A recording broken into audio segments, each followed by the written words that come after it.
It's time to cook with Susan Beck, and today I'm going to demonstrate the KitchenAid Fresh Prep Slicer and Shredder.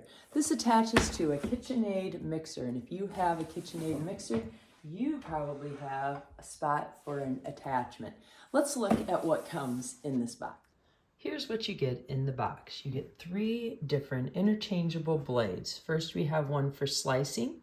In the middle, we have one for coarse grating.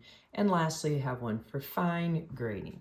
Then we have 2 different pusher attachments, depending on if I'm doing a carrot versus something like a potato or something bigger. And then we have this piece.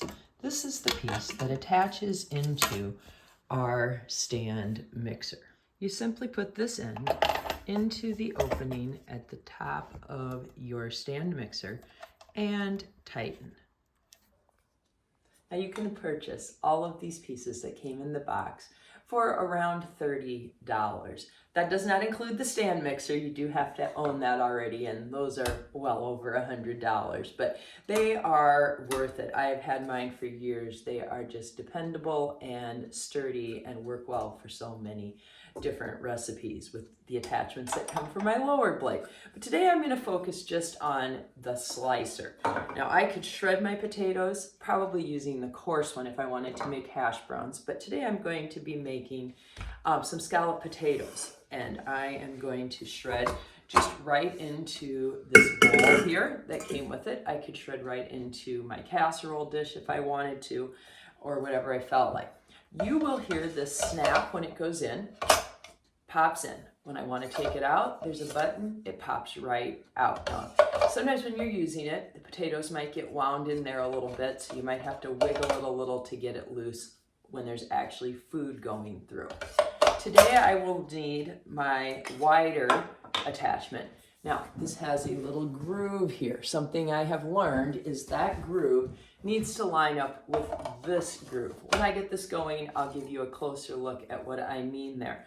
I've sometimes gotten it in there where I think, oh my, it's stuck and I'm never going to get it out again and I'm going to break the plastic. But I've had this for, I believe, about 2.5 years, and it's still working just fine, and I haven't broken anything. Now, another thing to consider is the size. This potato will fit right down in, so it's good to go. But this one here especially, is maybe getting a little bit on the fatter side, so we're going to have to cut those down a little in order to feed them through the tube. I'm going to turn this up to maybe between a 4 and a 6. Line up the groove and press.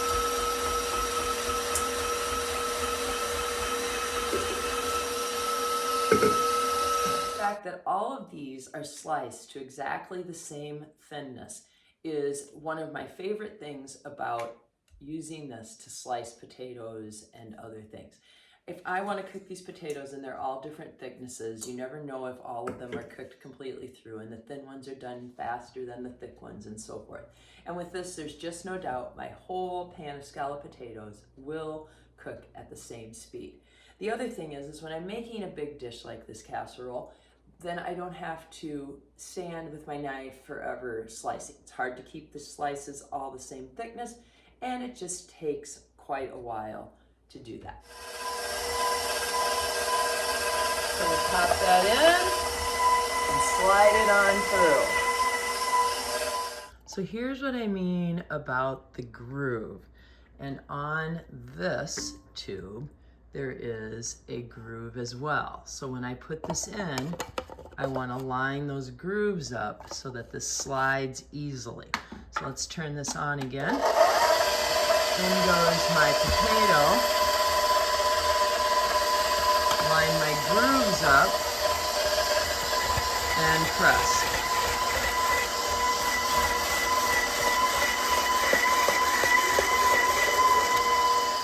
So I'm really more interested in having sliced potatoes tonight, but just to give you a quick look at the shredding, I'm going to pull this out. There's usually a few little pieces left in there. I can simply pop in this coarse shredder, which is what I would use for potatoes, and we'll get a few shredded ones.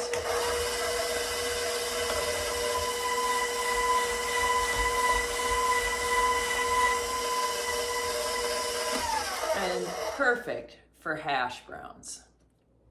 So here's that little button that I'm gonna push. It pulls right out. Clean that out. Be a little careful reaching in there or tap it a little bit. These I like to wash by hand. I know it says it's dishwasher safe, but anything that goes in the dishwasher, the blades do become dull faster. So I recommend hand washing. An easy rinse on this is good. In the description below, I will post a link to my other video on using this Fresh Prep Slicer and Shredder, where I shred more than just potatoes. And I will also post the link to my scalloped potatoes recipe in case you're interested in that. This is Time to Cook with Susan Beck. Be sure to subscribe for more great recipes and more great kitchen tools and tricks.